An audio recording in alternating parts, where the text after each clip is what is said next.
Hello friends, UGC net और set की तैयारी के लिए यह स्पेशल क्लास है और ये हमारा सेकंड क्लास की रिकॉर्डिंग है। इससे पहले के क्लास में हमने यूजीसी नेट के फर्स्ट पेपर में सिलेबस क्या क्या है, उसमें 10 यूनिट में कौन कौन से टॉपिक हम कवर करेंगे और फर्स्ट यूनिट से हमने स्टार्ट किया। फर्स्ट यूनिट के सिलेबस में कौन कौन से टॉपिक्स हैं इसके बारे में हमने चर्चा की। कौन कौन से क्वेश्चंस हैं, किस प्रकार के क्वेश्चंस आते हैं इसमें, इस पर हमने चर्चा की है। और इसके साथ ही शिक्षण की अवधारणा, शिक्षण की परिभाषाएं, शिक्षण के उद्देश्य और शिक्षण के स्तर, इस पर हमने चर्चा की। शिक्षण का जो स्तर है उसमें स्मृति स्तर या स्मरण स्तर की शिक्षण जो व्यवस्था है, जिसे हर्बर्ट शिक्षण मॉडल कहते हैं, इस पर हमने विस्तार से चर्चा किया था पिछली कक्षा में। और इस कक्षा में हम जो है शिक्षण का जो द्वितीय स्तर है, बोध स्तर या अवबोध स्तर या अंडरस्टैंडिंग लेवल टीचिंग, इससे हम इस क्लास की शुरुआत करेंगे। तो आप सभी का स्वागत है, इस क्लास में बने रहिए। जो द्वितीय स्तर का शिक्षण है उसको बोध या समझ स्तर मॉरिसन शिक्षण है। यह विद्यार्थियों को सामान्यीकरण, सिद्धांतों, तथ्यों और अनुप्रयोग भागों को समझाने के साथ उन्हें बौद्धिक व्यवहार विकसित करने में के अधिक अवसर प्रदान करता है। मतलब स्मृति स्तर का जो शिक्षण था उसमें ज्यादा हम किस पे फोकस थे? ज्ञान को समझने में, उसको याद करने में, ठीक है, मेमोराइज करने में, इस पर फोकस जो था ये, ठीक है। दूसरा, जब हम इससे ऊपर के स्तर में आते हैं तो याद के साथ साथ हमको चीजों को समझना भी होता है या समझाना भी होता है। इस स्तर में स्टूडेंट जो है वो इसमें होता है कि ये बौद्धिक नहीं है, इसमें बौद्धिक गतिविधियां नहीं होती। मतलब आपको कुछ चीज को ज्यादा समझने की जरूरत नहीं पड़ती, उसको सीधा सीधा याद करना होता है। लेकिन इस स्तर में आपको स्टूडेंट में समझ विकसित करना होता है, ठीक है। ये स्मृति स्तर से ऊंचा है, बोध स्तर जो है ना, स्वाभाविक रूप से इसको नीचे रखा गया है, उसके ऊपर में किसको रखा गया है? स्मृति स्तर, बोध स्तर या समझ स्तर को, ठीक है। रटने पर या ज्ञान को समझने पर बल दिया जाता है। मानसिक शक्तियों का इसमें विकास होता है। स्वाभाविक रूप से जब स्टूडेंट जो है किसी भी विषय के बारे में या किसी सिद्धांत के बारे में वो सोचेगा, उसको समझेगा, है ना, तो उसकी मानसिक शक्तियां क्या होंगी? विकसित होंगी, ठीक है। नियम तथा सिद्धांतों की इसमें जानकारी दी जाती है। एक बच्चे को आप नियम एवं सिद्धांतों की या कम जिसका मानसिक स्तर होगा उस शिक्षार्थी या उस अधिगमकर्ता को आप नियम सिद्धांतों के बारे में जानकारी नहीं दे सकते। लेकिन जब वो उस स्तर से ऊपर उठ जाएगा, उसकी थोड़ी मानसिक जो शक्तियां हैं वो विकसित हो जाएंगी, है ना, या वो इस स्तर को पास कर जाएगा मतलब क्या कि वो चीजों को याद कर लेता है। बचपन में जो है अनार आम ABCD जो है बच्चों को रटाया जाता है, उनको याद कराया जाता है, फिर उसके बाद दोबारा याद कराया जाता है। कक्षा 5वीं में, 8वीं में, 10वीं में नहीं कराया जाता। मतलब क्यों नहीं कराया जाता? क्योंकि वो उस स्तर से ऊपर आ चुका है। तो ये जो स्तर है उसके बाद का स्तर, मेमोरी लेवल से ऊपर का स्तर, वो आ जाता है समझ का स्तर, ठीक है। यहाँ पर फिर उसको कई नियम सिद्धांतों की जानकारी भी प्रदान की जाती है। ज्ञान का व्यवहारिक जीवन में उपयोग कैसे करना है, इस चीज की जानकारी दी जाती है। जो भी उसको नॉलेज है, जो भी चीज आप पढ़ रहे हैं, अभी अध्ययन कर रहे हैं, इसका आप अपने व्यवहारिक जीवन में कैसे उपयोग करेंगे, क्या उपयोग होगा, किस प्रकार से उपयोग होगा, है ना। ये ऑटोमेटिकली या तो आप सीख जाते हैं या आपको सिखा दिया जाता है ना। टेम्परेचर के बारे में हम देखते हैं, है ना, टेम्परेचर के बारे में पढ़ते हैं कि टेम्परेचर जो है वो अपने को जो सूर्य की ऊष्मा है या ऊर्जा है वो डार्क चीज जो है ज्यादा अवशोषित करती है और जो लाइट चीजें रहेंगी वो क्या कर देंगी? उसको रिफ्लेक्ट कर देंगी। तो गर्मी के दिनों में हमको सफेद कपड़े पहनने चाहिए, ठीक है। ये चीज को आपको समझाएगा बचपन में। अब आप उसको क्या कर रहे हैं? व्यवहारिक जीवन में उपयोग करते हैं। ठंड का समय रहता है तो डार्क कपड़े पहनते हैं और क्या बोलते हैं, गर्मी का समय रहता है तो आप लाइट कपड़े पहनते हैं। तो ये क्या हुआ? आपका जो शिक्षण था वो शिक्षण आपके व्यवहारिक जीवन में अनुप्रयोग हो रहा है, ठीक है, उसका उपयोग हो रहा है। तीसरा, इससे पूर्व स्मृति स्तर का शिक्षण आता है। मतलब स्मृति स्तर का शिक्षण होने के बाद ही आप इस स्तर पर आते हैं, बोध स्तर पर। बिना स्मृति स्तर के शिक्षण हुए बगैर, इसके बिना आप इस स्तर पर नहीं आ सकते, ठीक है।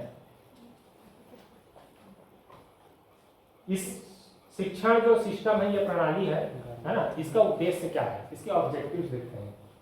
निर्देशात्मक संदेशों की व्याख्या करना, उदाहरण देना, वर्गीकरण करना, तुलना करना तथा अनुमान के माध्यम से निर्देशात्मक संदेशों को समझना। समझे इस बात को? ये ऊपर ऊपर चला गया। ये एक एक शब्द को अपने को पकड़ना है कि इसका मीनिंग क्या हो, क्या कहना चाह रहा है। ठीक है, जो भी लेखक है वो क्या कहना चाह रहा है, वो अगर अपने को समझ रहेगा तो ही अपन इससे संबंधित अगर कोई प्रश्न आएगा तो उसको हल कर पाएंगे। निर्देशात्मक संदेशों की व्याख्या करना। निर्देशात्मक संदेश मतलब इंस्ट्रक्शनल इंफॉर्मेशन। टीचर स्टूडेंट को कई निर्देश देता है कि ये करो, ये याद करो, इस पुस्तक से पढ़ो। ठीक है, और इस प्रकार की कई जो संदेश होते हैं या कई इंफॉर्मेशन होते हैं उसकी व्याख्या भी करता है टीचर। ठीक है, इसका अर्थ क्या होगा या इसके अंतर्गत आपको करना क्या होगा, है ना। उदाहरण देकर के समझाया जाता है। वर्गीकरण करना, चीजों को आप जैसे अगर आप समझ स्तर पे आते हैं तो क्या करने लगते हैं, चीजों को वर्गीकरण करते हैं। आपको प्रश्न जैसे दे दिया जाता है कि इस विषय का या इस विषय वस्तु का, जैसे पादपों की बात किया जाए तो पादपों का आप वर्गीकरण कीजिए, तो उसको अलग अलग कैटेगरीज में आप बांटते हो। कब बांटोगे? जब उसके बारे में आप समझ जाओगे, है ना। कई जो रहते हैं वो एक बीजपत्री, द्विबीजपत्री, या जो क्या बोलते हैं जो बिना बीज के ही जिनका ग्रोथ होता है ना। तो ये जो वर्गीकरण है आप कब कर पाओगे? जब आपकी समझ विकसित हो जाएगी। तो ये चीज अपने को सिखाना है, अगर वर्गीकरण करना तो उसके लिए अपने को इस शिक्षण मॉडल में आना होता है। ठीक है, उसी प्रकार तुलना करना, दो चीजों की तुलना कब कर पाओगे? जब दोनों चीजों के विषय में आप समझ रहेगी, उसके बारे में आपको जानकारी के साथ साथ उसकी समझ होगी, तभी आप तुलना कर पाएंगे। अनुमान के माध्यम से निर्देशात्मक संदेशों को समझ रहे हैं। ठीक है, कोई अगर आप कोई प्रश्न पढ़ रहे हैं, उस प्रश्न को जैसे अपन क्वेश्चन सॉल्व कर रहे थे तो उसमें कुछ प्रश्न पूछे गए थे, उन प्रश्नों को हमने क्या किया था उसके बारे में पहले पढ़ा नहीं हमने, लेकिन अनुमान से हम उसका क्या निकाले, उत्तर निकाले, क्योंकि उसमें जो चीजें छिपी हुई थी उसके बारे में कुछ ना कुछ हम पहले से जानते थे। ठीक है, और उसको जो है निकालना हमने सीखा, उसके बाद हमारा उत्तर जो है निकल के आया। तो इस प्रकार का जो बौद्धिक व्यवहार है ना, ये बुद्धि से संबंधित है ना भी पूरा चीज, बिना समझ के इन एक्टिविटीज को नहीं कर सकते। तो ये जो है अपना इस प्रकार का बौद्धिक विकास करना इसका मूल उद्देश्य है ना। पहले भी देख चुके हैं, नियम एवं सिद्धांतों की समझ विकसित करना। नियम सिद्धांतों को तो आप तभी समझेंगे जब आपकी समझ का स्तर उस स्तर से, जो क्या बोलते हैं स्मृति स्तर से ऊपर का होगा। इसके लिए उचित प्रक्रिया का उपयोग किया जाता है। ठीक है, विद्यार्थी में पाठ्य वस्तु का समझ विकसित करना और उनके व्यक्तित्व का विकास करना। व्यक्ति के व्यक्तित्व का विकास है ना समझ के द्वारा ही विकसित होता है। ठीक है, जब व्यक्ति समझदार हो जाता है, स्टूडेंट समझदार हो जाता है, उसके बाद ही वो समझ पाता है कि मेरे को किस प्रकार से व्यवहार करना चाहिए समाज में, अपने मित्रों के साथ, अपने से बड़ों के साथ, है ना। तो कई व्यक्तित्व की जो बातें आती हैं, है ना, वो चीज़ों का विकास करना, उनको विकसित करना भी इस शिक्षण मॉडल का उद्देश्य करता रहता है। इस मॉडल की संरचना कैसी है इसको अपन देखेंगे, है ना। तो जो मॉरिसन है उन्होंने इसकी जो संरचना बताई है उसके 5 सोपान आते हैं। पहला आता है अन्वेषण, एक्सप्लोरेशन। जब आप टीचिंग के लिए जाएंगे, ठीक है, तो अगर इस स्तर में है तो पहले इस स्तर का शिक्षण करने जा रहे हैं, अवबोध स्तर का, है ना, अंडरस्टैंडिंग लेवल का, आपको स्टूडेंट को समझाना है। तो समझाने से पहले आपको उनका जो स्तर है उसको परखना पड़ेगा।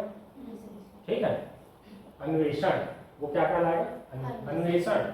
कुछ शब्द अपन देखेंगे इसमें, आएंगे शब्द इसमें बहुत सारे, उसको अपन समझने का प्रयास करेंगे कि वो शब्द का अर्थ क्या होता है। जैसे ये शब्द आया अन्वेषण,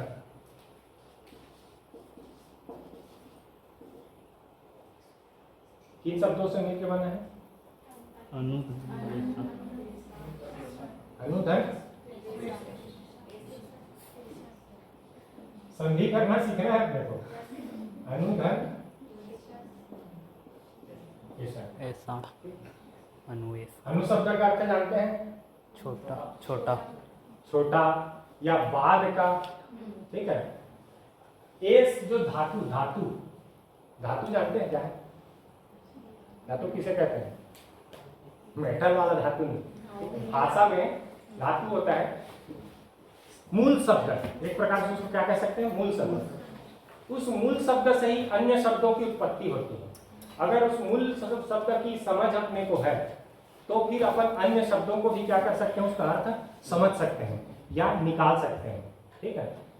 तो जैसे ये है एस जो धातु बोला, एस शब्द का अर्थ होता है खोजना, खोज, ठीक है। अब अच्छा, इसमें ना जो है प्रत्यय लगा है, तो अपने को जो भी शब्द मिलेंगे नए, उसमें कोई ना कोई उपसर्ग जुड़ा होगा या कोई ना कोई प्रत्यय जुड़ा होगा। तो उपसर्ग और प्रत्यय जोड़ करके उसका थोड़ा सा अर्थ जो है उसमें परिवर्तन हो जाता है, या लगभग ये जो मूल शब्द रहेगा इस मूल शब्द से ही मिलता जुलता उसका जो है अर्थ रहेगा। अगर इस मूल शब्द का भी अर्थ नहीं जान रहे हैं तो इसका जो बना हुआ शब्द उसका अगर अर्थ जान रहे हैं तो उससे संबंधित और दूसरा शब्द का अर्थ अपन जो ये मूल शब्द उसमें मिला हुआ है उसका अर्थ भी अपन निकाल लेते हैं। जैसे अन्वेषण का ही अर्थ अपन ऐसा जो शब्द है, ये शब्द है ना, ये कई जगह आएगा ना, विश्लेषण, ठीक है, उसमें भी एस जो है वो जुड़ा हुआ है। तो इसका मतलब क्या हुआ? अन्वेषण मतलब खोजना ही होता है, ठीक है। और अनु इसमें क्या जुड़ा है? उपसर्ग जुड़ा है, ठीक है। अन सु और ए मिलके वे हो गया है, ठीक है। संधि पढ़ी है आप लोगों ने, व्यंजन संधि और क्या बोलते हैं वो स्वर संधि। तो कई ज्यादातर स्वर संधि में ही अपने मिलता है, कुछ कुछ व्यंजन संधि भी मिलता है अपने को, कुछ विसर्ग संधि भी मिलता है ऐसे शब्दों को जब अपन देखते हैं तो खोजना ही है कुल मिलाकर के। इसका अर्थ क्या निकल रहा है? खोजना, ठीक है। मतलब कोई घटना घटित हो गई है उसको अपने को जांचना है, परखना है या उसको जानना है, ठीक है। तो जानने के लिए जो प्रक्रिया अपन अपनाएंगे वो क्या कहलाएगा? अन्वेषण, ठीक है। छात्रों के पूर्व ज्ञान का पता लगाना, आप कैसे लगाते हैं पता? टीचर आया क्लास में, कुछ क्वेश्चन करेगा, टॉपिक को रखने से पहले किसी न किसी टॉपिक पे टीचर क्या करता है स्टूडेंट के बीच में? क्वेश्चन। वो क्वेश्चन रखता है तो उससे क्या पता चलता है कि स्टूडेंट का लेवल कितना है। उसके बाद फिर वहां से जो है अपना आगे की टीचिंग स्टार्ट करता है, ठीक है। तो पहला जो स्टेज है इसमें अवबोध स्तर के शिक्षण में वो होता है अन्वेषण, ठीक है। उसके बाद दूसरा आ जाता है प्रस्तुतिकरण। प्रस्तुतिकरण मतलब पढ़ाना सीधा, ठीक है। पढ़ाएंगे, समझाएंगे तो उसमें कोई ना कोई चीज अपन करेंगे, जैसे व्याख्यान देंगे या डिस्कशन कराएंगे, आपस में स्टूडेंट को डिस्कस करेंगे या टीचर और स्टूडेंट के बीच में डिस्कशन होगा, है ना। आगमनात्मक निगमनात्मक पद्धति का प्रयोग करेंगे। आगमन निगमन क्या होता है? अच्छा, एक शब्द आया था गम, अधिगम, सीखना। अधिगम में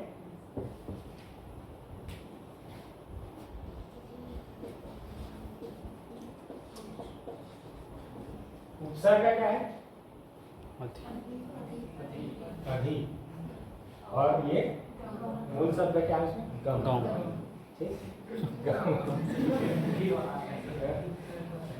गम है किसी के प्यार में,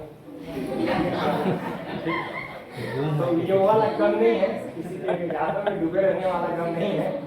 ये गम का अर्थ होता है जाना, ठीक है, गमन करना, ठीक है।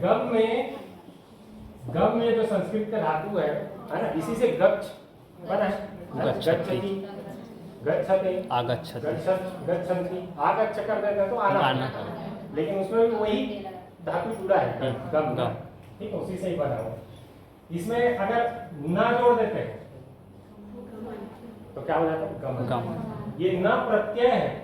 न प्रत्यय किसी भी शब्द में अगर जुड़ता है तो देखना उसका अर्थ उसको उस शब्द की क्रिया से संबंधित होता है, वो चल रहा है काम, ऐसा टाइप से हो जाता है। जैसे गमन मतलब जाने की क्रिया, है ना।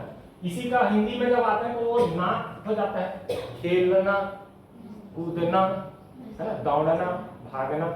लेखन, लेखन, लेख मतलब कोई चीज लिखना, लिखा हुआ होना, ठीक है, उसको क्या बोलते हैं अपन? लेखन। न कर देते हैं मतलब वो लिखने की क्रिया होगी, प्रक्रिया होगी, ठीक है। तो वैसे ही गमन हो गया था ना, गमन मतलब क्या? जाना, ठीक है। इसी गम शब्द में अगर हम क्या लगा दिए? उपसर्ग, अधि। तो अधि शब्द का अर्थ क्या होता है? ये हमको जानना पड़ेगा। तो कुछ कुछ ऐसे उपसर्ग और प्रत्यय उसको अपन यहाँ पर देख लेते हैं, फिर उससे आगे बढ़ेंगे, है ना। अधि का अर्थ होता है ऊपर, अधिक, ठीक है। अधि का अर्थ होता है ऊपर। तो किसी भी शब्द में या किसी भी क्या बोलते हैं धातु में अगर अधि लगा हुआ है तो समझ लो इस शब्द का वो क्या कर रहा है? उसको ऊपर ले जाने की या उससे बड़ी चीज को प्रदर्शित कर रहा है, ठीक है। जब हम सीखते हैं तो सीखने की प्रक्रिया के होते होते हमारे साथ क्या होने लगता है? हमारा लेवल जो है ऊपर उठता है। चाहे वो बौद्धिक स्तर की बात करें या शारीरिक स्तर की बात करें, किसी भी चीज को हम सीख रहे हैं मतलब हम क्या हो रहे हैं? ऊपर उठ रहे हैं। ऐसा सामान्य धारणा है कि नहीं? है ना। तो अधिगम मतलब ऊपर की ओर जाना। तो ये ऊपर की ओर जाने की प्रक्रिया ही क्या है? सीखना है। उसको बोल दिया गया है अधिगम, ठीक है। तो अधि शब्द और कई चीजों में मिलेगा ना। अधि नियम, अधिनियम। नियम क्या होता है जान रहे हो सब? नियम सामान्य शब्दों में जान रहे हो, करने के लिए कुछ एक सेट है, मतलब वो प्रक्रिया है, वैसा होना चाहिए या वैसा करना है ना। तो नियम होता है और उसमें हम अधि जोड़ दिया मतलब क्या हो गया? उस नियम जो शब्द है या नियम जिसको हम कहते हैं उससे कोई बड़ी चीज है, ठीक है। सामान्य शब्दों में इसको हम क्या बोलते हैं? कानून, है ना। कोई नियम बना, नियम जो है एक प्रकार से सॉफ्ट है। नियम जो है उसमें अगर उसका उल्लंघन भी हो जाता है तो उसका ज्यादा उसका इफेक्ट या इम्पैक्ट नहीं पड़ता, उसका ज्यादा प्रभाव नहीं पड़ेगा। लेकिन अधिनियम को अगर आप तोड़ोगे तो आपको जेल हो सकती है। तोड़ोगे जेल होगी ना भाई। हमारे यहाँ नियम बना है कॉलेज में कि हमको 10:30 बजे पहुंचना है कॉलेज, है ना। क्लास आपकी 10:30 बजे है और आप अगर 11 बजे पहुंच जाओगे तो आपको जेल में नहीं डालेंगे। नहीं डालेंगे ना, कोई जुर्माना नहीं लगा देंगे 5,000 10,000। लेकिन नियम है कि आपको क्या कहते हैं, कानून है ऐसा कि आपको रोड में इतने स्पीड पे चलना है, ठीक है। हेलमेट पहनना है, नहीं पहनोगे तो 5,000 का जुर्माना, ठीक है। तो वो क्या है? अधिनियम, ठीक है। वैसे ही अध्यादेश सुने हो? अध्यादेश कानून, अधि आदेश। कोई भी संस्था, इंस्टीट्यूशन, है ना, अपने अधीनस्थ के लिए कोई अगर वो सूचना जारी करता है जिसमें बाध्यता हो क्यों करना है उसको, तो वो क्या कहलाता है? आदेश, ठीक है। लेकिन कोई हायर अथॉरिटी, कोई बड़ी उस इंस्टीट्यूशन से बड़ा कोई अगर और इंस्टीट्यूशन है, वो अगर फिर आदेश जारी करती है तो उसी को क्या बोला जाता है? अधि आदेश। वो बन जाता है अध्यादेश। संधि हो गया यहाँ पे। कौन सा संधि है? इसको संधि क्या बोलते हैं? अरे आप लोग जब एग्जाम दिलाओगे तो उसमें ये इन चीजों को आएगा। हिंदी का भी आपको उसमें कई पोर्शन रहता है ना। कंपटीशन एग्जाम दिलाओगे तो पीएससी में है ना। व्यापम की कोई परीक्षा दिलाओगे तो उसमें भी आपको दिलाना पड़ता है। तो उसमें अपने को इस लेवल को जानकारी होना चाहिए, है ना। प्रश्न आते हैं इससे कि इसमें कौन सी संधि है? अध्यादेश। ई और आ मिलकर क्या हो गया? या, ठीक है। ई और या मिलके या, ठीक है। यण संधि, यण स्वर संधि, ठीक है। वैसे ही अभी एक शब्द आता है अभी।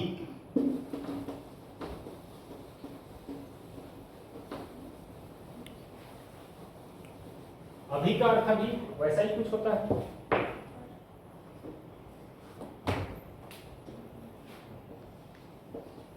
अभी प्र नी आ औ अनु देखिए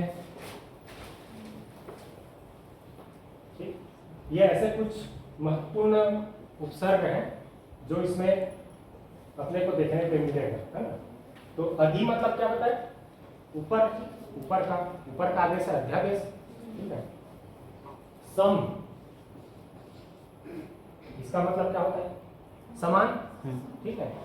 देखो शब्द क्या क्या निकलते हैं, अधिनियम, अध्यादेश, है ना, अधिगम, मतलब ये क्या दिखा रहा है, ऊपर की ओर को ही दिखा रहा है।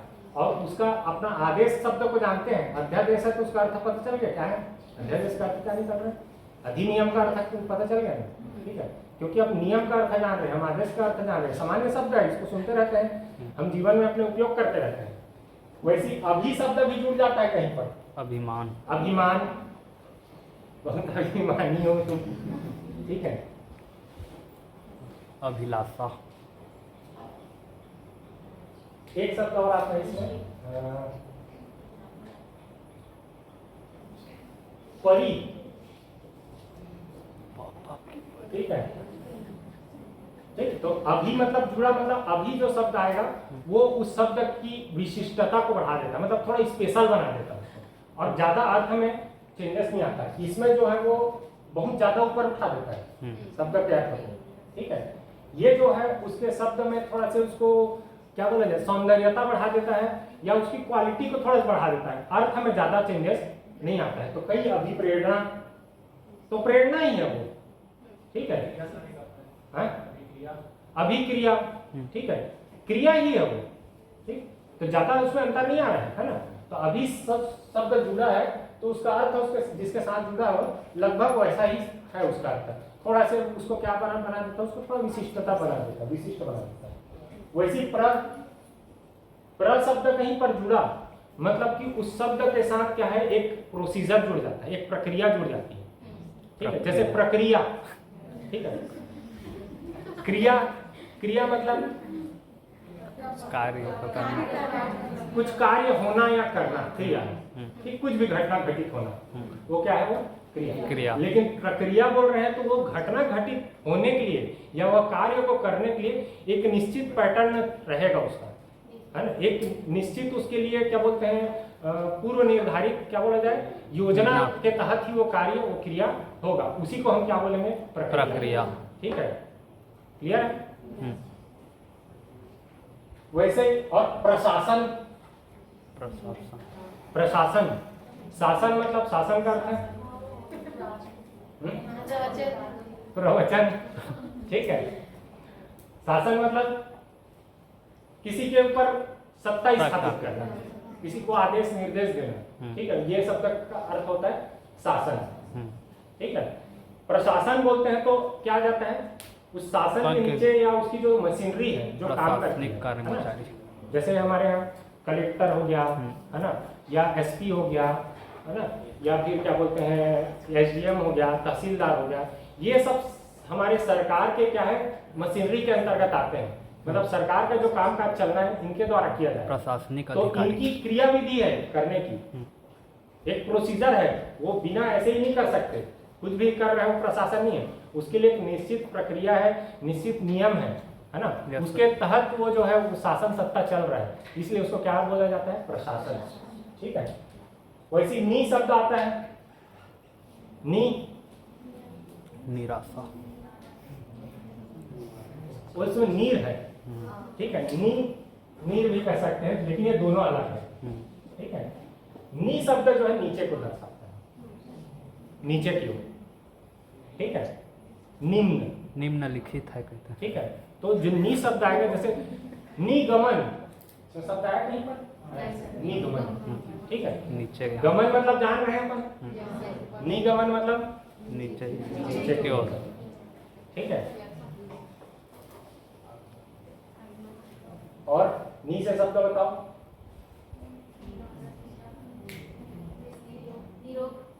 निरोग, ठीक है, रोग नहीं होना, निरोग न होना, ठीक है, उसमें नीर आ रहा है, नीर मतलब नहीं, ठीक है, वो निरोग जो है उसमें नीह है, ठीक है, नीह है, वो नी नहीं है वो ना, ठीक है, नियम, ठीक है, हाँ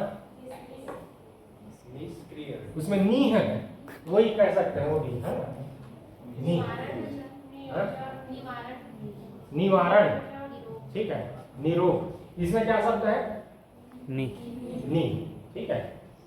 तो नी शब्द जो है क्या बताता है, वो ज्यादातर नीचे नीचे की ओर, ठीक है, ऊपर से नीचे की ओर, कम होना, उतरना, ठीक है। किसी भी समस्या का अगर समाधान हो जाए या उसका वर्ण हो जाए तो क्या है, निवारण निवारण, ठीक है। वैसे ही नीर शब्द जो है वो तो समझ ही रहे हो, है ना, निर्लिप्त, निर्वस्त्र, मतलब उसको हटा देना, ठीक है, या उसके बिना। निर्लज आ शब्द क्या बताता है,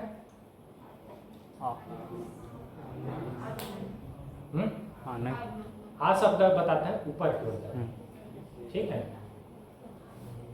आगमन, ठीक है। जब ऊपर की ओर जाया जाएगा तो उसको बोला जाएगा आगमन। इसका आगे उसको थोड़ा डिटेल से जब सिद्धांतों में देखेंगे, आगमन निगमन पद्धति है ये, ठीक है। जब हम रिसर्च में जाएंगे तो रिसर्च मेथोडोलॉजी में या रिसर्च एप्टीट्यूड में ये चीज आएगा, उसको अपन डिटेल से चर्चा करेंगे, ठीक है।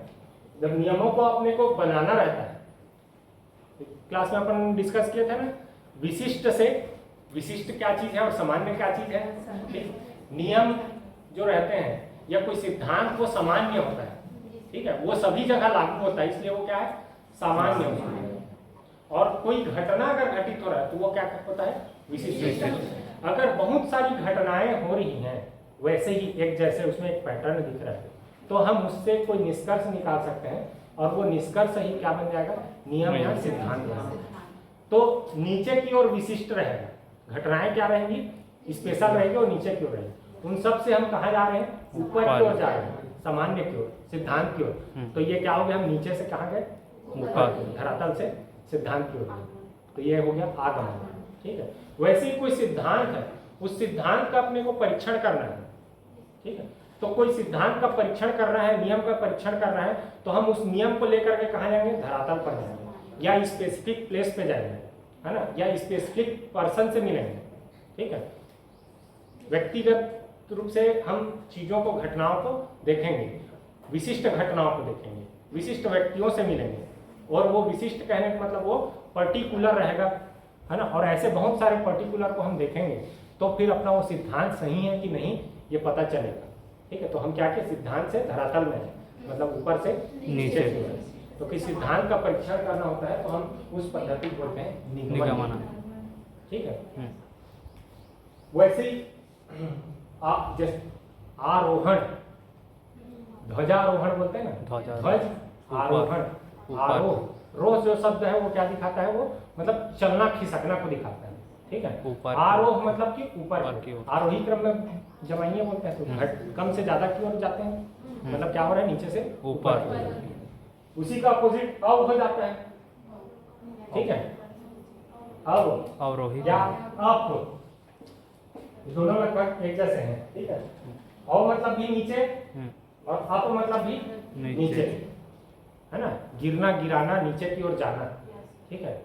अवरोही, अवरोहण, ठीक है, नीचे की ओर जाना, ठीक। अपमान, मान को नीचे गिरा देना, अपमान। अपयश मतलब यश जो है वो पॉजिटिव चीज है, उसमें अगर अप लग गया मतलब क्या हो गया, वो नीचे। अपराधी, है ना, अपराध, ठीक है। तो इस प्रकार से ये शब्द का अनु मतलब देखिए छोटा या बाद का, जैसे अनुज छोटा, जो बाद में जन्मा, जब प्रत्यय लगा, प्रत्यय भी देखेंगे इसमें, जैसे न मतलब क्या हो रहा है, क्रिया, का मतलब होता है करने वाला, ठीक है। ज मतलब जन्म, है ना, इसका शब्द देखें। सम का मतलब समान, समांतर बोलते हैं, सम धन अंतर, ठीक है, समांतर। दो रेखाएं खींची रहती है, दोनों में हर जगह अंतर एक समान रहता है, तो उसको क्या बोलते हैं, समांतर रेखा। समरेख, संरेख, ठीक है, उसमें क्या छिपा है? सम, संविधान, विधान के समान, ठीक है, तो उसको क्या बोल रहे हैं? संविधान। संविधान। विधान जैसा ही है, विधान क्या है? नियम कानून ही है वो, लेकिन संविधान क्या है? उससे अलग है, लेकिन है वैसे ही, वो भी नियम कानून का ही पुलिंदा है।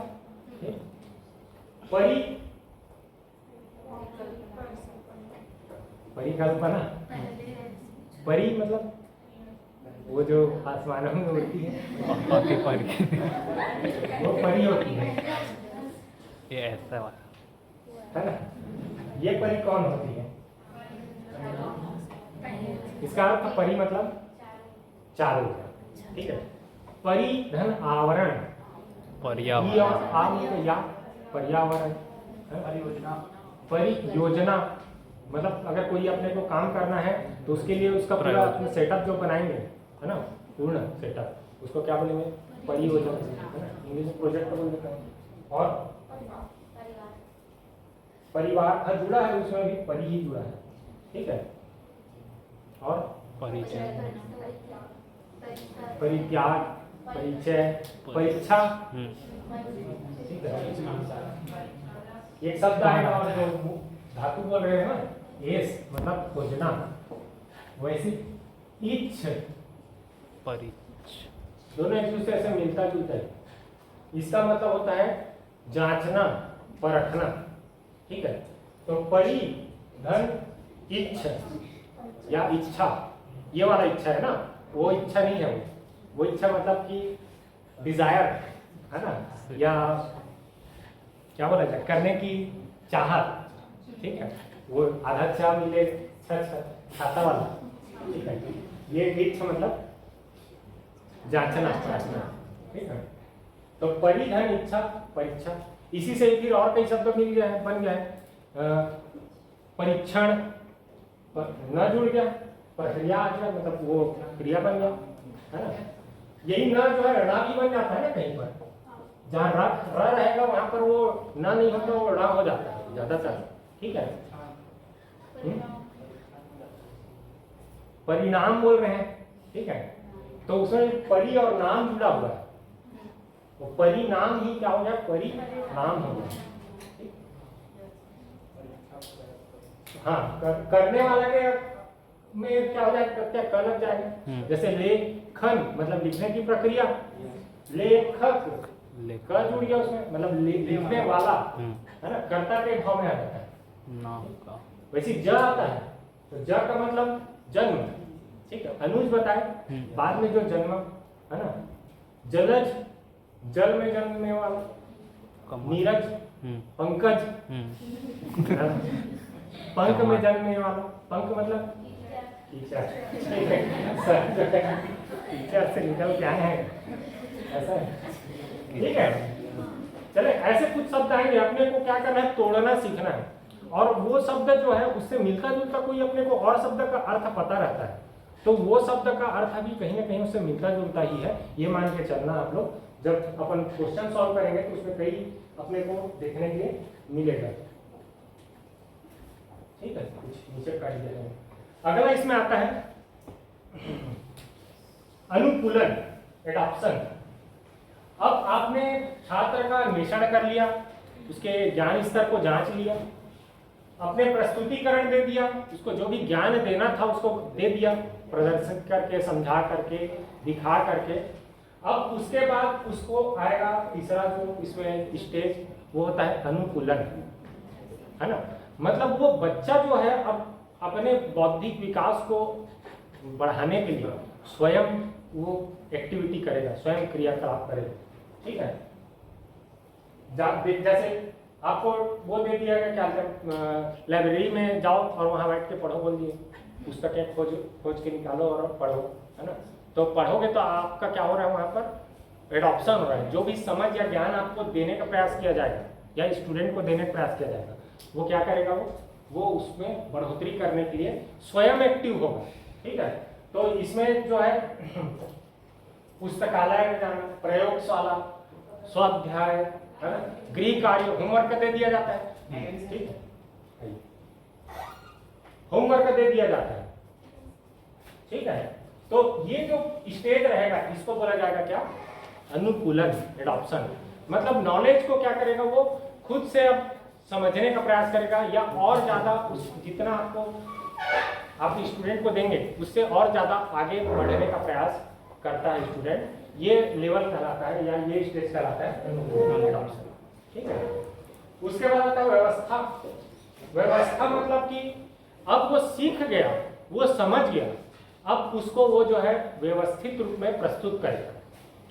ठीक है, सिस्टम, इसको हम यहाँ पर इसके लिए शब्द उपयोग किया गया है, व्यवस्था या सिस्टम। ज्यादातर इसमें पाठ्य वस्तु को लिखित रूप में प्रस्तुत करने का प्रयास करेगा। जैसे आपने पढ़ा लिया, समझा लिया, है ना, और उसके बाद फिर आप टेस्ट लेने के लिए बोले कि आपने जो कल पढ़ा था या एक हफ्ते जो आपने पढ़ा है या समझा है उसको आप जो है आपको टेस्ट में लिखना है। ठीक है, तो ये किस में आ जाएगा, ये व्यवस्था। इसके बाद का जो आता है स्टेज होता है वर्णन, डिस्क्रिप्शन। मतलब जो चीजें स्टूडेंट या अधिगम करता सीख जाता है, समझ जाता है, उसको वो जो है मौखिक रूप से प्रदर्शित करने का प्रयास करेगा। ठीक है, इतना पहुंचने के बाद ये माना जाएगा कि अवरोध स्तर का शिक्षण जो है पूर्ण हो। ठीक है, आपसे जैसे ये मौखिक वर्णन करना होता है इसमें, है ना, सामने में ला करके या खड़े होकर के उससे बोले तो वो ब्रीफली उसको थोड़ा डील कर रहा है स्टूडेंट, है ना, या उसमें थोड़ा क्या बोलते हैं सार में उसको शॉर्ट में बताने का प्रयास करेगा कि हाँ ये चीज़ हमने पढ़ा है, इसके अंतर्गत ये चीज़ें हैं। ठीक है, या डिस्कस कर रहे हैं तो एक दूसरे को आप बताते हैं। कौन कौन करता है डिस्कशन पढ़ाए हुए टॉपिक पे? बाकी लोग नहीं करते, बहुत कम परसेंटेज दिख रहे हैं। डिस्कशन ये भी अधिगम शिक्षण का ही एक अंग है ना। इससे जो है हमारी मानसिक शक्तियाँ जो है विकसित होती है। तो डिस्कस करना चाहिए जो चीज़ें आप पढ़े हैं, है ना, और जो नहीं जानते रहते हैं, कुछ पढ़ा नहीं रहता, उसका भी भला हो जाता है इसमें सुन करके थोड़ा। तो ये था अपना क्या, अवरोध स्तर के शिक्षण का मॉडल, है ना, उसकी सरल। सामाजिक प्रणाली कैसी होती है इस सिस्टम में? ठीक है, सामाजिक प्रणाली मतलब कि स्टूडेंट और टीचर जो है ना, दोनों की क्या भूमिकाएं होती हैं, किस कौन सक्रिय रहता है, कौन निष्क्रिय रहता है ना, या क्या गतिविधि करते हैं, कौन क्या करता है, इस चीज को अपन इसमें देखते हैं, है ना।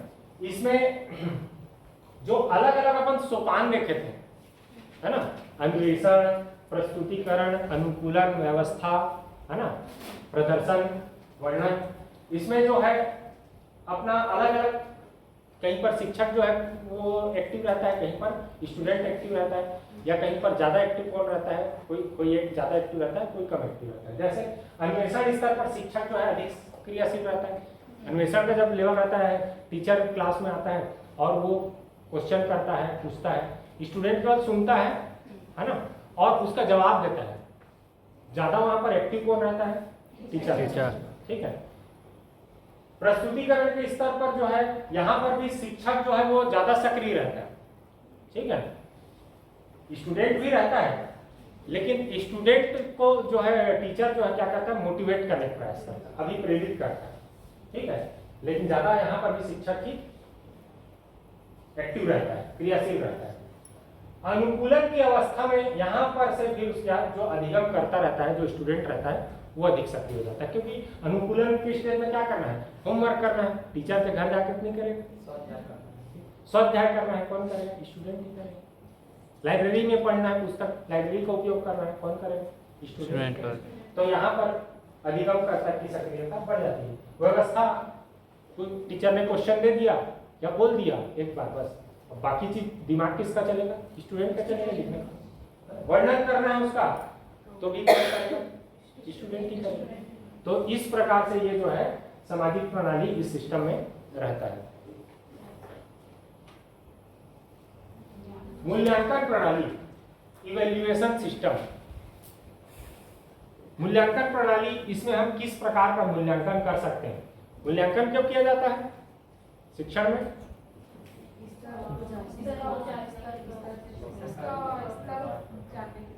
स्टूडेंट का स्तर जानने के लिए, है ना, उसका बौद्धिक स्तर कि उसने सीखा या नहीं सीखा।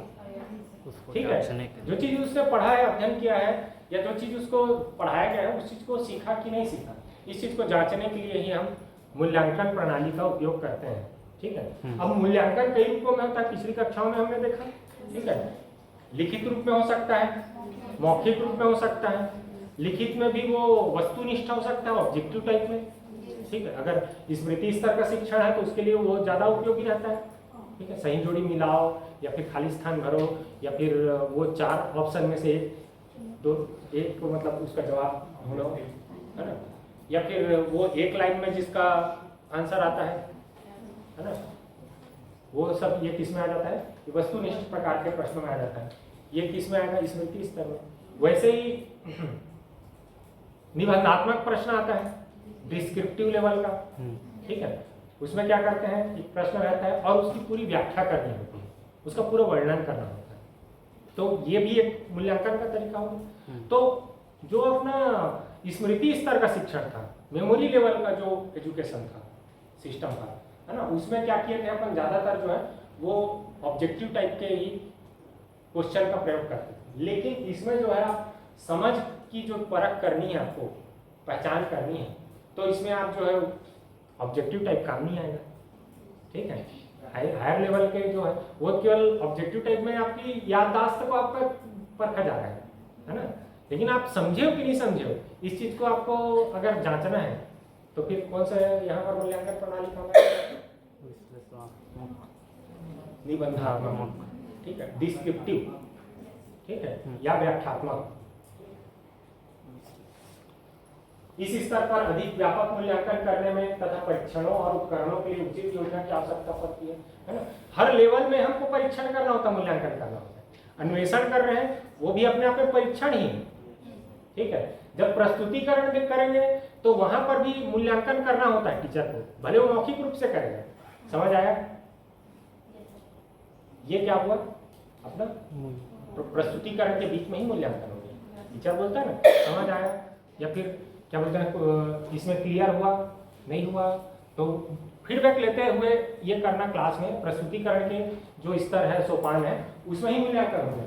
वैसे ही फिर पढ़ लेगा, फिर उसके बाद उसको जब एडॉप्शन अनुकूलन के स्टेज में जाएगा तो वहाँ पर भी जो है बच्चा पढ़ रहा है नहीं पढ़ रहा है उसको देखेगा, उसकी एक्टिविटीज को देखेगा। ये भी अपने आप में मूल्यांकन है। ठीक है, लास्ट में फिर और पूरा हो जाएगा ये प्रक्रिया, या वो पूरा चैप्टर जो है या पूरा यूनिट जो है कंप्लीट हो जाता है। उसके बाद में फिर टेस्ट लेना, यूनिट टेस्ट लेना, है ना, ये किस में आ जाएगा, ये अपना अंतिम स्टेज में मूल्यांकन हो जाएगा। उसका अंतिम स्टेज में मूल्यांकन प्रणाली मुख्य रूप से निबंधन और वस्तुनिष्ठ दोनों प्रकार के प्रश्न सम्मिलित होते हैं। ठीक है, लेकिन ज्यादा इसमें क्या रहेगा, निबंधन। ठीक है, क्योंकि समझ स्तर को आपको परखना है। नियोजित परीक्षण छात्र की समझने, विश्लेषण करने, संश्लेषित करने और भेदभाव करने की क्षमता का मूल्यांकन करते हैं। मतलब अपने को इस कौन सा स्तर है, अवबोध स्तर, समझ स्तर का।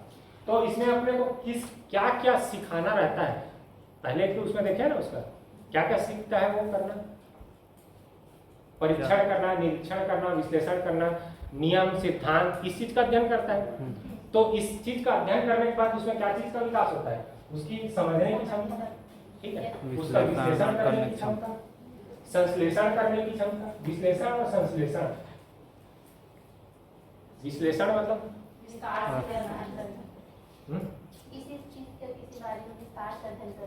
विस्तार से अध्ययन करना, गहराई में अध्ययन करना, उसको खोल के अध्ययन करना। ठीक है, ये क्या कहलाता है, विश्लेषण। और संश्लेषण प्रकाश संश्लेषण बनाना। ठीक है, मतलब खोलना वो विश्लेषण है और उसको जोड़ना जो है संश्लेषण। प्रकाश संश्लेषण की क्रिया करते हैं पौधे अपना। ठीक है, संश्लेषण तो क्या चीज बना रहा है, कुछ बना रहा है, वो भोजन, ऊर्जा, एनर्जी प्रोड्यूस कर रहा है।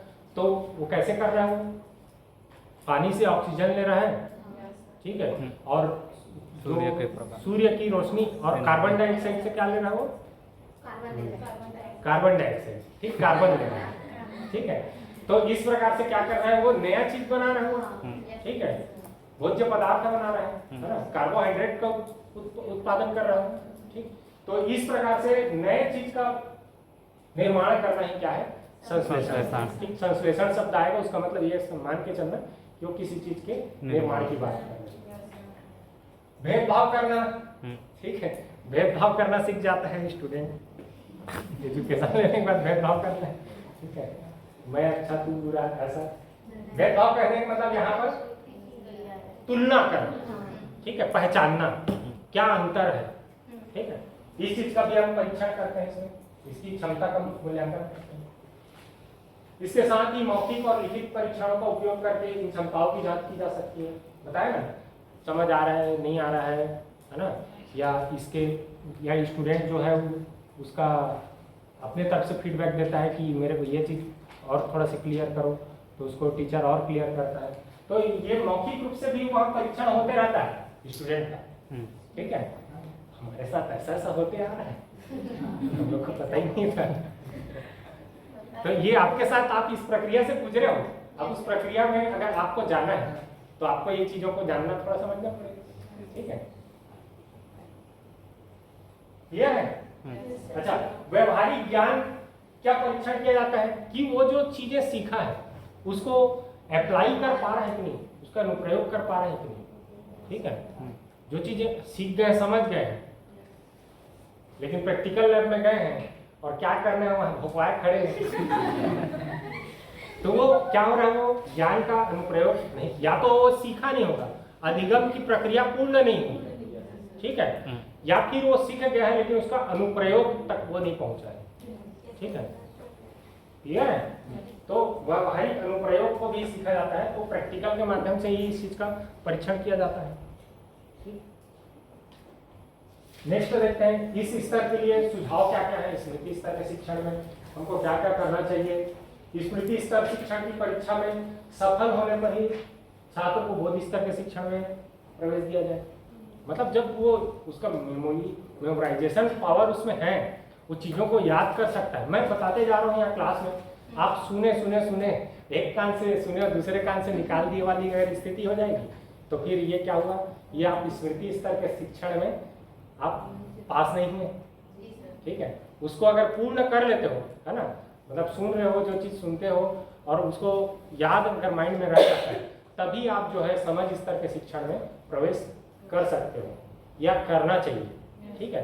बच्चे को आप सीधा जो पहली कक्षा में गए हैं, है ना, उसको आप प्रकाश संश्लेषण पढ़ाएंगे तो समझेगा, ठीक है। तो उस स्तर पर उसको पहुंचना पड़ेगा, पहले उसको क्या याद करना सिखाएंगे, है ना, चीज़ों के बारे में उसको बताएंगे।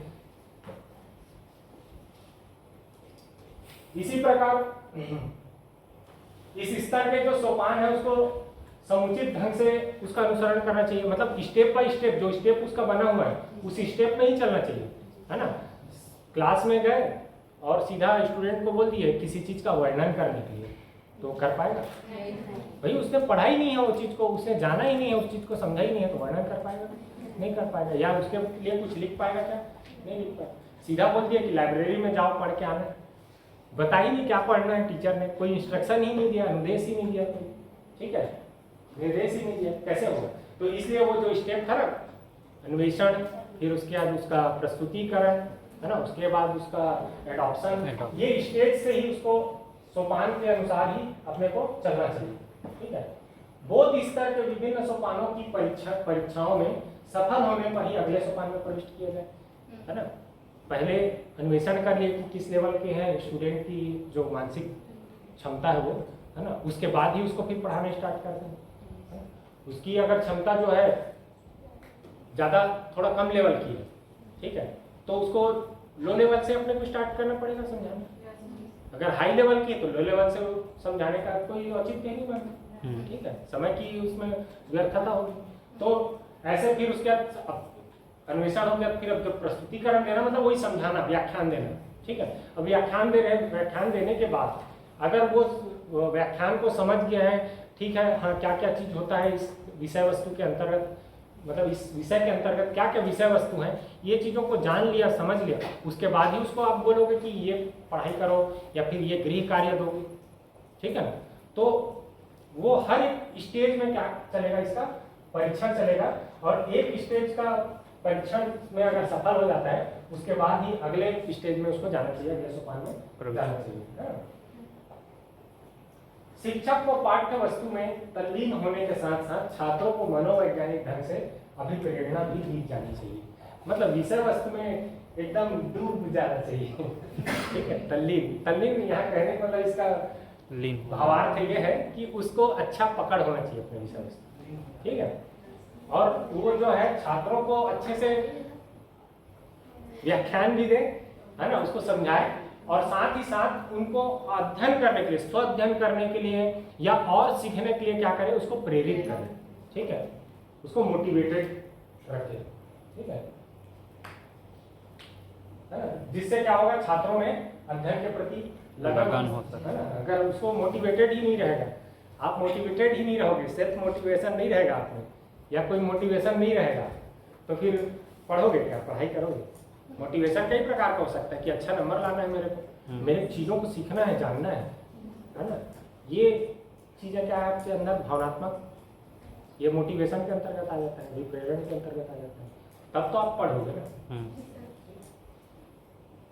इस स्तर की शिक्षण व्यवस्था की समस्याओं को ध्यान में रखकर उनके लिए समाधान भी ज्ञात करना चाहिए, है ना। अब हर स्तर पे कोई ना कोई समस्याएं आएंगी, है ना, तो चाहे वो स्टूडेंट के नॉलेज लेवल को लेकर के हो, है ना, या फिर क्या कहते हैं जो भाषा को लेकर के हो, कई प्रकार की समस्याएं अपने को हर एक चरण में या हर एक सोपान में देखने के लिए मिलता है। उसको अपने को भी समाधान करते हुए चलना चाहिए, उसका पता हमें होना चाहिए कि समस्याएं क्या है और उसका समाधान क्या हो सकता है। क्लियर है? नेक्स्ट चलिए, अगला आता है विचारात्मक चिंतन स्तर, खंड का शिक्षण मॉडल। ठीक है, किसका किसका था? पहला रॉबर्ट, फिर मॉरिसन, ठीक है, फिर उसके बाद ठीक है। ये नाम को ध्यान में रखना, ठीक, और लेवल है वो उसी प्रकार से, है ना। हर्बर्ट,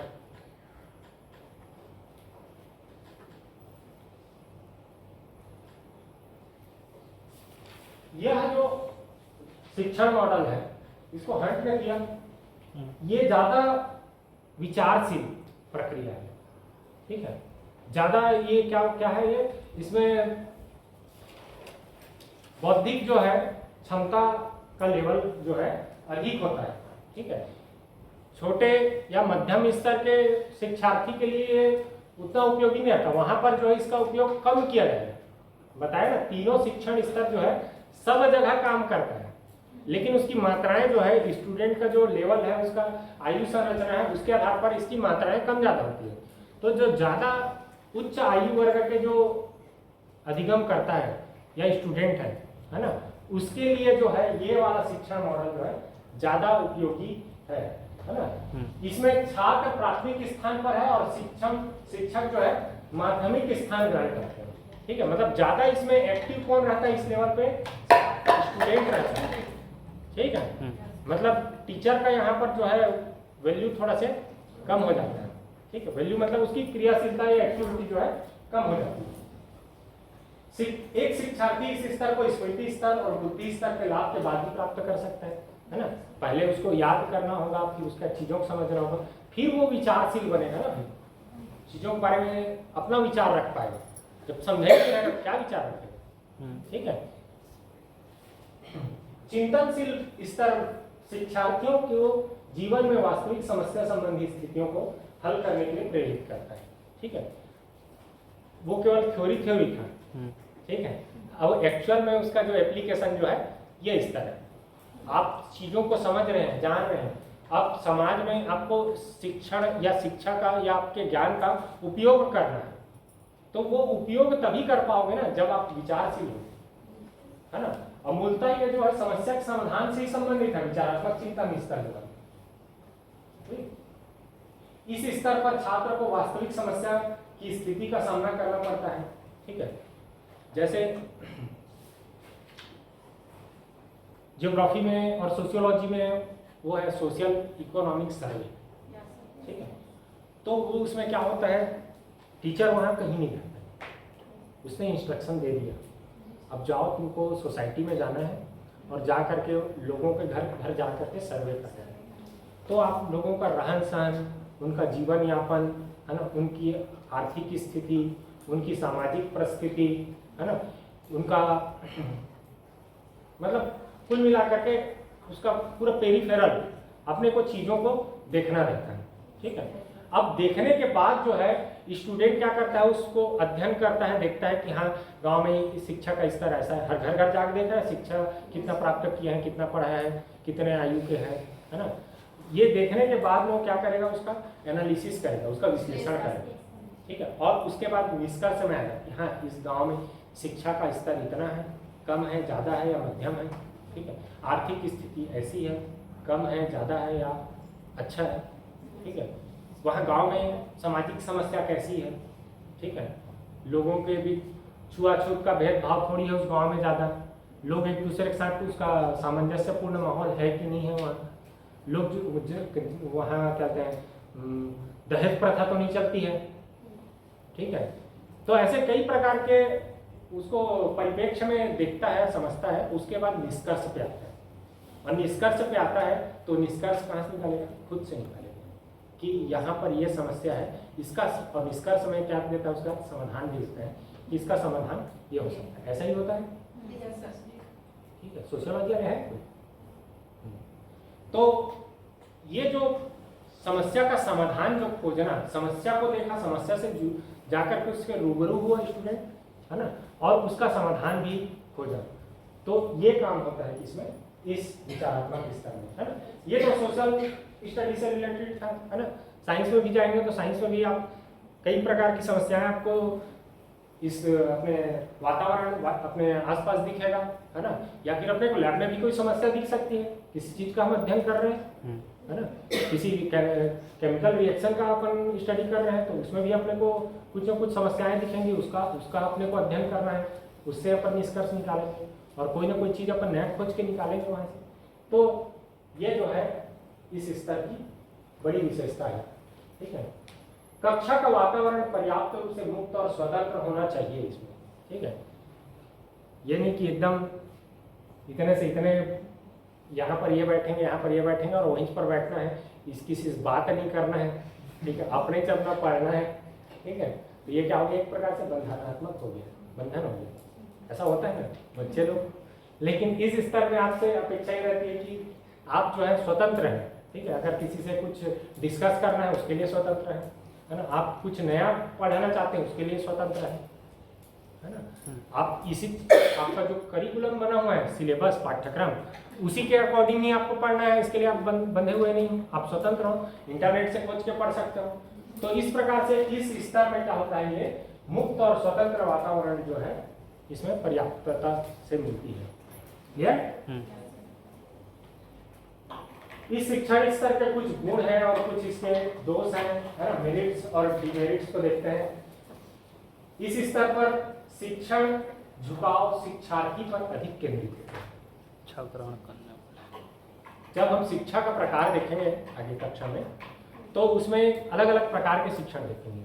उसमें एक आता है ना, विद्यार्थी केंद्रित, और एक होता है शिक्षक केंद्रित। ठीक है, तो ये जो स्तर का शिक्षण है ये ज्यादातर जो है शिक्षार्थी पर केंद्रित होता है। ठीक है, मतलब यहाँ पर केंद्रित मतलब क्या, एक्टिविटी करना, ज्यादा एक्टिविटी कौन करता है यहाँ पर, शिक्षार्थी करता है, इसलिए ये क्या कहलाता है अपना स्टूडेंट सेंट्रिक या शिक्षार्थी पर केंद्रित। इस स्तर पर शिक्षक और शिक्षार्थी के बीच अधिक अंतःक्रिया होती है ना।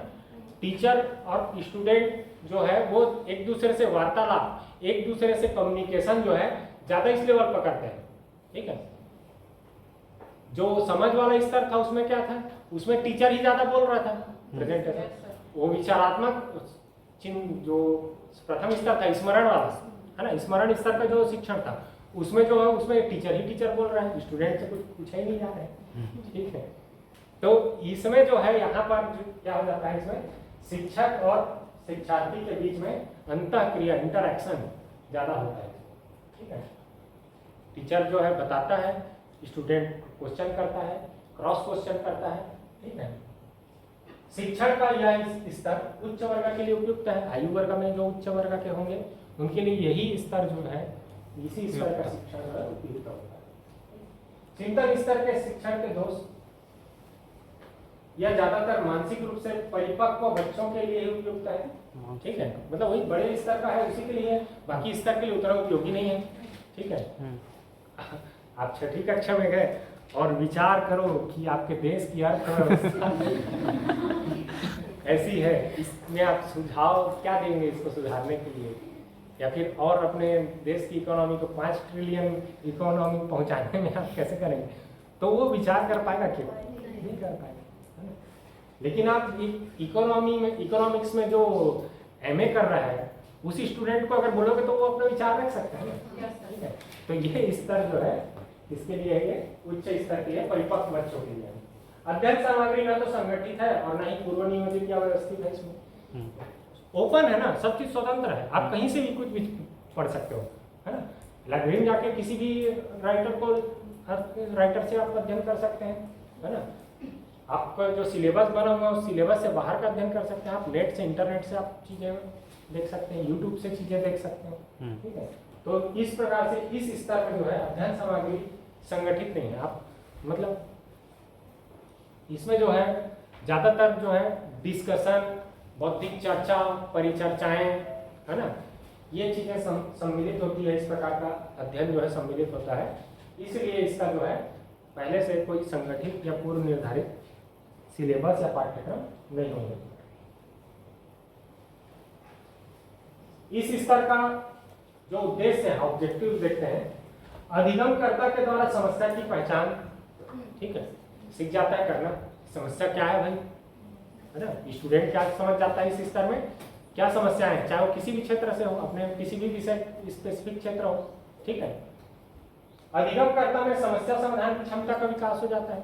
समस्या पहचान लिया तो समस्या का उसको विचारशील है, सोचने समझने के लिए योग्य है, तो उसका समाधान भी निकालने का प्रयास करता है।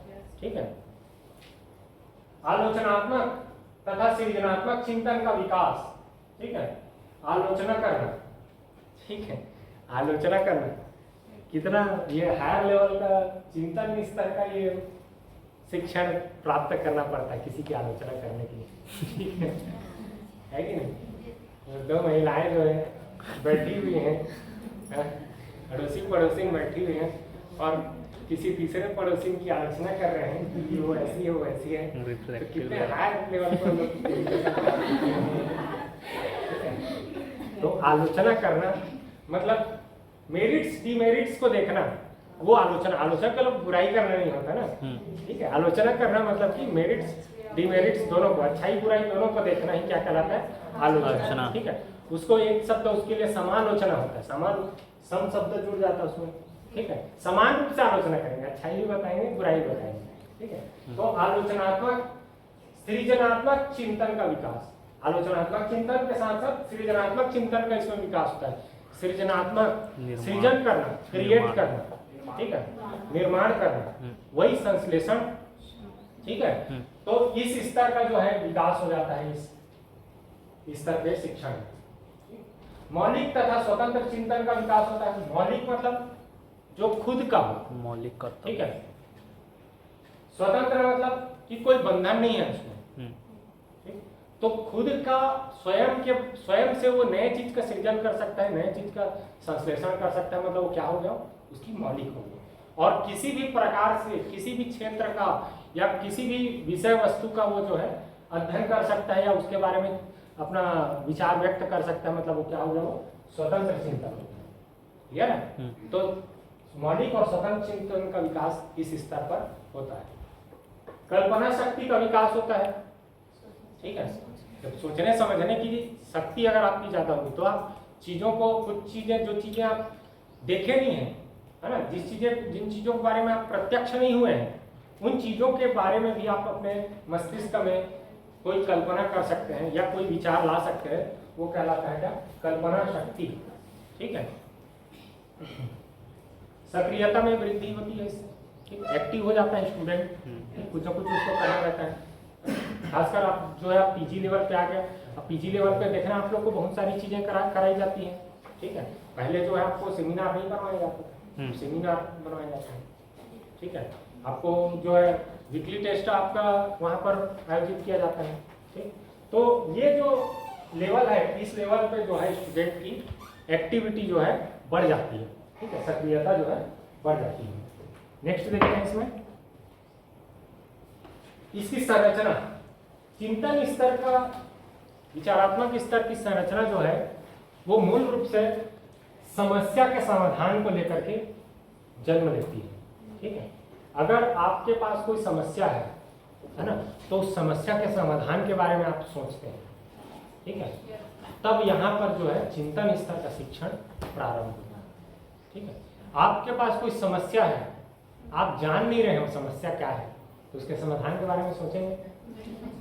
समाधान के बारे में नहीं सोचेंगे तो कुछ नया सीखेंगे क्या? उससे संबंधित नहीं सीखेंगे। तो इसकी शुरुआत कहाँ से होती है? समस्या से होती है ना। दो विद्वान है यहाँ पर, है ना, एक है डीवी और दूसरा है कर्ट लेविन। ठीक है, डीवी और कर्ट लेविन के समस्यात्मक परिस्थिति से ही मतलब इसको जोड़ के देखा जाता है। ठीक है, तो डीवी की समस्यात्मक परिस्थिति जो है, इसको डीवी ने जो है दो प्रकार की समस्याओं को बताया है, या दो प्रकार की समस्यात्मक परिस्थिति बताया है जो व्यक्तिगत समस्याएं होती है। समस्याएं एक तो व्यक्तिगत हो सकती है और दूसरा सामाजिक हो सकती है। तो जो व्यक्तिगत समस्या है ना, उसकी बात करते हैं। और व्यक्तिगत समस्या में पहला ये कहते हैं पथ रहित परिस्थिति। पथ मतलब रहित मतलब बिना रास्ता।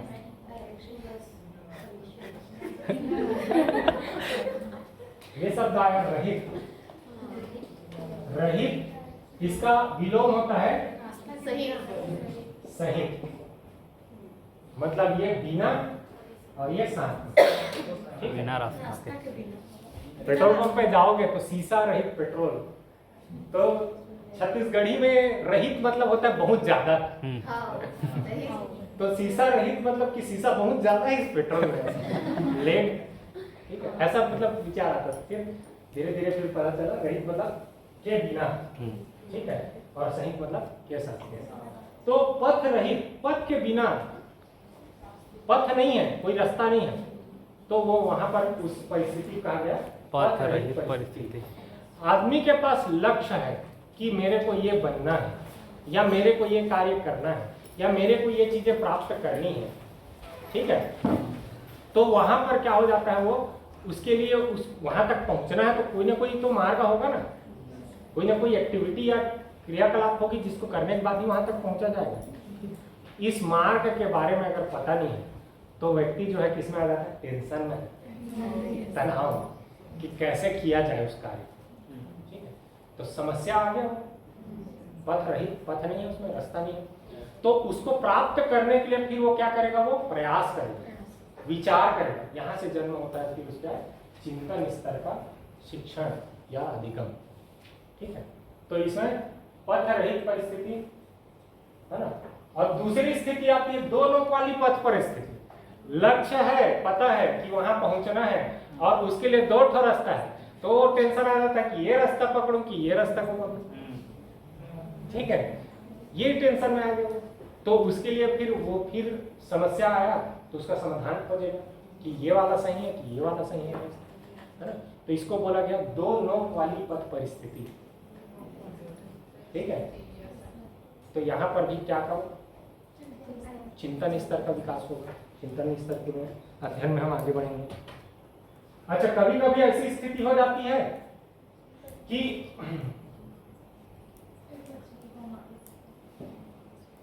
लक्ष्य दो ठो है, ठीक है, और मार्ग भी है, मतलब दो लक्ष्य है। पिछला वाला जो था दो लक्ष्य था, है ना। दो लक्ष्य में किसको मैं चयन करूं? ठीक है, ये वाली परिस्थिति वही है, ये भी दोनों वाली है। एक लक्ष्य है और दो उसके मार्ग है। ठीक है, दो लक्ष्य है तो किस लक्ष्य को पकड़ो? ठीक है, एक स्टूडेंट है, ठीक है, बढ़िया क्लासमेट, दो जने उनको मिल जाती है फ्रेंड, तो किसके साथ फ्रेंडशिप ज्यादा बढ़ाऊं? इस टेंशन में आ जाता है। ठीक है, तो ये क्या है? ये दोनों वाली पथ वाली परिस्थिति है। ठीक है, और एक है कि एक ही है और उसमें 2 जने पड़े हैं। ठीक है, तो ये इसी से सिमिलर कुछ है, मिलता जुलता। ठीक है, अन्यथा नहीं लेंगे। ठीक, फिर उसके बाद आता है कट लेविन की समस्यात्मक परिस्थिति। कट लेविन ने भी वही कहा है, ये ज्यादा कोई वो नहीं है, अलग नहीं है ना। जो टीवी का था वही कट लेविन ने भी कहा है कि सब समस्या रहती है और समस्या के लिए अपने को मार्ग, मतलब कोई लक्ष्य रहता है, उस लक्ष्य के लिए अपने पास मार्ग की समस्या होती है ना। और अगर ऐसी स्थिति आती है तो व्यक्ति जो है वो क्या जाता है, टेंशन में आ जाता है ना। उसी से जो है उसका मतलब इस समस्या से उसका व्यवहार का नियंत्रण हो रहा है। ठीक है, तनाव में आ जाना क्या हो रहा है, उसके व्यवहार में परिवर्तन। ठीक है, तो व्यवहार व्यक्ति का नियंत्रण जो है इसी से होती है, इस परिस्थिति से होती है, समस्यात्मक परिस्थिति से होती है। ठीक, इस स्तर में सामाजिक प्रणाली देखते हैं, शिक्षक और शिक्षार्थी की क्या भूमिका होती है। तो इसमें शिक्षक की भूमिका गौण हो जाती है ना, नगण्य हो जाती है। शिक्षक जो है वो ज़्यादा एक्टिव नहीं रहता, वो केवल इंस्ट्रक्शनल काम करता है ना। ज़्यादा काम या एक्टिविटी किसको करनी पड़ जाती है, स्टूडेंट को। ठीक है, छात्र अधिक, शिक्षक की भूमिका गौण हो जाती है, छात्र अधिक क्रियाशील होते हैं। छात्रों को स्व अभिप्रेरणा, स्व मैंने लिया क्या, स्वयं। ठीक है, या स्वतः शब्द आ जाता है, स्वतः का अर्थ एक जल्दी भी हो जाता है और एक उससे स्वयं से भी संबंधित है, खुद से, सेल्फ मोटिवेटेड। ठीक है, सेल्फ मोटिवेटेड होने की उसको आवश्यकता होती है। ठीक है, समस्या का समाधान खोजने के लिए, नए ज्ञान को खोजने के लिए, है ना, नई पाठ्य सामग्री को खोजने के लिए, है ना, नए चीजों को अध्ययन करने के लिए। उसमें अगर स्व अभिप्रेरण नहीं रहेगा तो वो क्या करेगा, मतलब चिंतन स्तर का अध्ययन नहीं कर पाएगा। छात्र समस्या के प्रति जितना अधिक संवेदनशील होगा, ठीक है, संवेदनशील, जितना सेंसिटिव होगा, है ना, जितना उसको वो समझ पाएगा, जितना उससे जुड़ाव रखेगा, उतना ही क्या रहेगा, उसका चिंतन का विकास, मौलिक चिंतन का विकास अधिक होगा। ठीक है, शिक्षक का कार्य उनके आकांक्षा का स्तर को उठाना होता है, मोटिवेशन दे रहा है वो स्व-अभिप्रेरण के साथ साथ टीचर को भी चाहिए कि उसके उनके जो आकांक्षा का स्तर है उसको उठाए, ऊपर करे। कि आपको जैसे स्टूडेंट को बोलता है टीचर कि आपको अच्छा नंबर लाना है ना, आप फर्स्ट डिवीजन में ही पास नहीं हो जाना है, आपको 80% लाना है। तो ये क्या है, इस टीचर क्या कर रहा है, स्टूडेंट के आकांक्षा के स्तर को बढ़ा रहा है। ठीक है, आपको अच्छी नौकरी पाना है, अच्छे पोजीशन में जाना है, अच्छा पोस्ट पाना है ना। ये अगर टीचर कहते रहता है, मतलब क्या कर रहा है, उस स्टूडेंट के आकांक्षा का स्तर को बढ़ा रहा है। ठीक है, इसमें साथ साथ इसमें मोटिवेशन भी इसमें नहीं है। ठीक है, आकांक्षा का स्तर जितना ऊंचा होता है उसकी आत्मिक उच्चता अधिक होगी। ठीक है, आत्मविश्वास का स्तर अधिक होगा। तो ये था क्या, सामाजिक प्रणाली। इसे मूल्यांकन कैसे किया जाए, मूल्यांकन सिस्टम क्या होगा इसके लिए। चिंतन स्तर के शिक्षण के प्रतिमान का मूल्यांकन करना कठिन होता है। ठीक है, स्वाभाविक रूप से कठिन है। व्यक्ति क्या सोच रहा है, किस प्रकार से सोच रहा है, ठीक है, इसका परीक्षण आप आसानी से नहीं करते। भाई क्या समझा है ये तो पूछोगे तो लिख के बता देगा, लेकिन उसकी सोचने की प्रक्रिया कैसी है, उसका क्या कहते हैं, चीज़ों के प्रति संवेदनशीलता कैसी है, विषय वस्तु प्रति संवेदनशीलता कैसी है ना, वो कैसे किसी चीज़ का विश्लेषण करता है, इस चीज़ को कैसे परखोगे किसी से। तो परखना जो है ये कार्य नहीं होता, ऐसा नहीं है, कर किया जा सकता है, लेकिन वो जो है कठिन हो जाता है। ठीक, चिंतन स्तर के शिक्षण की निष्पत्तियों के लिए अधिकांशतः निबंधात्मक परीक्षा अधिक उपयोगी होती है। ठीक है, कोई किसी की क्रिएटिविटी अच्छी है तो बहुत अच्छा निबंध लिखता है, किसी भी टॉपिक में अगर उसको लिखने के लिए दिया जाए। लेकिन किसी की क्रिएटिविटी उतनी अच्छी नहीं है तो वो वही चीज़ें लिखेगा जो मतलब सामान्य रूप से सब जानते हैं या जो किताबों से पढ़ा है, होगा नहीं। तो इससे क्या पता चल रहा है, पता चल रहा है दोनों के चिंतन का स्तर कैसा है, चिंतनशीलता का स्तर कैसा है। ठीक है, तो ये चीज जो है इसके लिए निबंधात्मक परीक्षा जो है अधिक उपयोगी होता है। आप ऑब्जेक्टिव टाइप टेस्ट से, है ना, या वस्तुनिष्ठ प्रकार के प्रश्नों से उसका परीक्षण, इस स्तर के शिक्षण का परीक्षण मूल्यांकन नहीं कर सकते। इन बातों को अपने ध्यान में रखना चाहिए इसके लिए, है ना। छात्रों की अभिवृत्तियों तथा विश्वासों का मापन किया जाता है। अभिवृत्ति, इसमें अभी शब्द आ गया, ठीक है। वृत्ति का अर्थ क्या होता है? वृत्ति,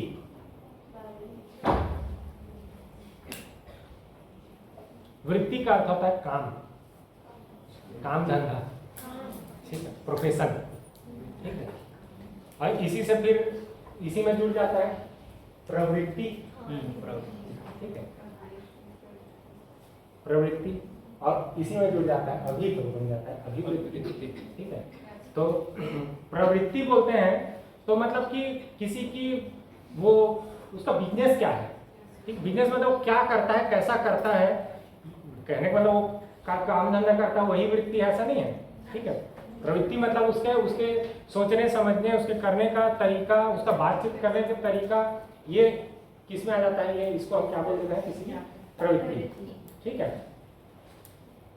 तो छात्रों की अभिवृत्तियों तथा विश्वासों का मापन किया जाए, है ना। इसमें जो है छात्र अगर मूल्यांकन करना है तो क्या सोचता है, कैसे सोचता है, कैसे काम करता है, ठीक है, और उसका क्या मान्यता है, क्या चीज उसमें मानसिक रूप से उसका विकास हुआ है ना, किस क्षेत्र में या किस स्तर पर उसका मानसिक विकास हुआ है ना, चीजों के बारे में वो क्या सोचता है, समझता है, ये उसके विश्वास हो जाएंगे। इनका मापन किया जाना चाहिए इसमें, ठीक है। तो आसान कार्य तो नहीं है किसी के विश्वास का मापन करना, है ना, किसी की प्रवृत्ति, उसकी अभिवृत्ति का मापन करना। अधिगम की क्रियाओं में छात्रों की तल्लीनता की भी जांच की जाए, ठीक है। इस प्रोसीजर में उसकी तल्लीनता कितनी है, उसका लगाव कितना है, ठीक है, विषय के प्रति या अध्ययन के प्रति या सीखने के प्रति, इसको भी अपने को क्या करना चाहिए, इस स्तर पर परीक्षण करना चाहिए।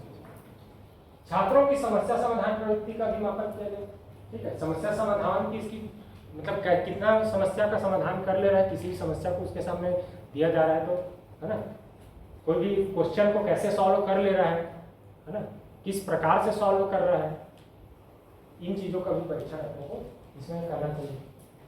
आलोचनात्मक तथा सृजनात्मक क्षमताओं के विकास का भी मूल्यांकन करना चाहिए, वही चीज आ गया, है ना। तो ये जो चीजें, यही चीजें ही तो विकसित हो रही है ना, समस्या का समाधान, आलोचनात्मक उसका चिंतन, सृजनात्मक चिंतन, है ना, और उसका सोच समझ, है ना, यही चीजों का ही तो विकास हुआ ना इस स्तर पर, इस स्तर के शिक्षण। इन्हीं चीजों का ही अपने को क्या करना पड़ेगा, अध्ययन करना पड़ेगा, मापन करना पड़ेगा। इस स्तर के शिक्षण के लिए कुछ सुझाव है ना। पहले तो सबसे पहला तो वही स्मृति स्तर से उठ जाए ऊपर, बोध स्तर से भी उठ जाए ऊपर, ठीक है, फिर अंतिम में आएगा ये स्तर, ठीक है। जब वो दो स्तर का शिक्षण अगर पूर्ण हो चुका है शिक्षार्थी का, तो ही इस स्तर पर आना चाहिए। छात्रों का आकांक्षा का स्तर ऊंचा होना चाहिए, ठीक है, डिजायर हाई लेवल पे होना चाहिए, ठीक है, उच्च अध्ययन करने की उसमें या चीजों को सीखने की या जानने की इच्छा होनी चाहिए, ठीक है। तब तो वो जो है इस शिक्षण को प्रभावी ढंग से हम लागू कर सकते हैं। उनमें सहानुभूति, प्रेम तथा संवेदनशीलता होनी चाहिए, मतलब इमोशंस होने चाहिए स्टूडेंट में। क्या होने चाहिए, इमोशन। अगर इमोशन नहीं है तो फिर हम इस लेवल के शिक्षण ज्यादा प्रभावी ढंग से अपन लागू नहीं कर सकते, ठीक। चिंतन स्तर के शिक्षण का महत्व बताया जाना चाहिए, मतलब इस स्तर का अध्ययन कर रहे हैं आप, इस लेवल पे अगर अध्ययन कर रहे हैं तो इस लेवल पे अध्ययन करने से आपको क्या लाभ मिलेगा, ठीक है। ये चीज अगर आप स्टूडेंट को बताते हैं तो ही इस लेवल का जो है ये प्रभावी हो सकता है लेवल। ज्ञानात्मक विकास की ओर ध्यान दिया जाना चाहिए। छात्रों को अधिक से अधिक मौलिक तथा सृजनात्मक चिंतन के लिए अवसर प्रदान किया जाना चाहिए। भाई यही चीज का तो विकास करना है ना, और ये चीज का विकास करना है तो ऐसे ही प्रकार के अवसर भी देने चाहिए। निबंध प्रतियोगिता करा दिए, सेमिनार करा दिए, ठीक है। तो ये जब एक्टिविटी होगा, ये अवसर मिलेंगे, तभी स्टूडेंट जो है उसका वो लेवल का डेवलपमेंट होगा, ठीक है। शिक्षण का वातावरण प्रजातांत्रिक होना चाहिए। शिक्षण के प्रकार में ही देखेंगे तो उसमें एक निरंकुश और एक प्रजातांत्रिक, ठीक है, दो मूल अपने को प्रकार देखने के लिए मिलता है ना। प्रजातांत्रिक मतलब जैसे शिक्षण का अपना प्रजा के ऊपर, निरंकुश में क्या होता है, निरंकुश शासन किसको कहते हैं?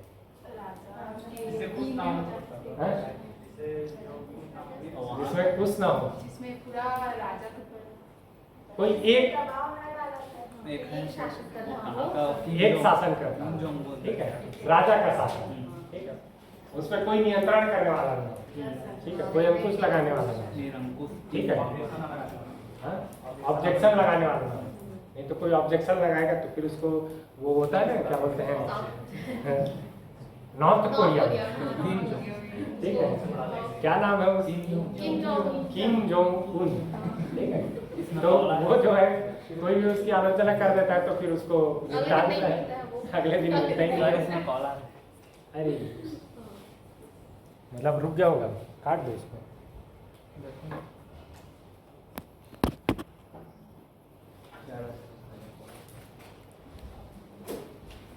ठीक है, तो वो निरंकुश परिस्थिति में क्या होता है, या निरंकुश शासन में क्या होता है, एक के नियंत्रण में सब होता है, ठीक है, उसको प्रजातांत्रिक में क्या होता है,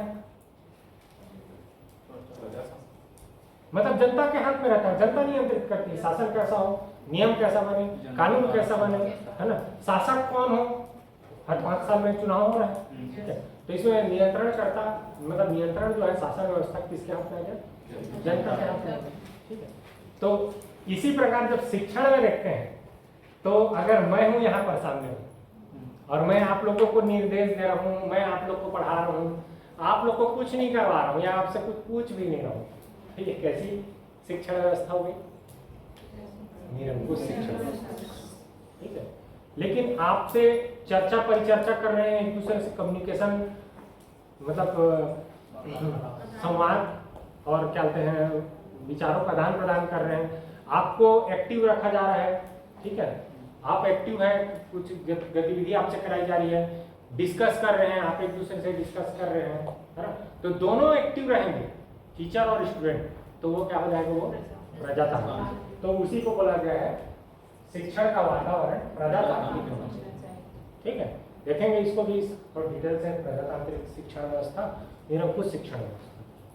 छात्रों को अधिक से अधिक सही चिंतन के लिए प्रेरित किया जाना चाहिए, तो स्वाभाविक रूप से अगर हम छात्रों को अगर क्या कहते हैं प्रेरित नहीं करेंगे या प्रेरणा नहीं देंगे तो फिर उनका आकांक्षा का स्तर ऊपर नहीं होगा, है ना, उनमें स्व प्रेरण नहीं रहेगा, क्या बोलते हैं, सेल्फ मोटिवेशन नहीं रहेगा, ठीक है, तो कॉन्फिडेंस भी कम रहेगा, तो वो ये शिक्षण का स्तर जो है, मतलब चिंतन स्तर का जो शिक्षण जो है वो प्रभावी नहीं हो पाएगा, तो इसके लिए अधिक से अधिक जो है चिंतन के लिए प्रेरित किया जाना चाहिए, ठीक।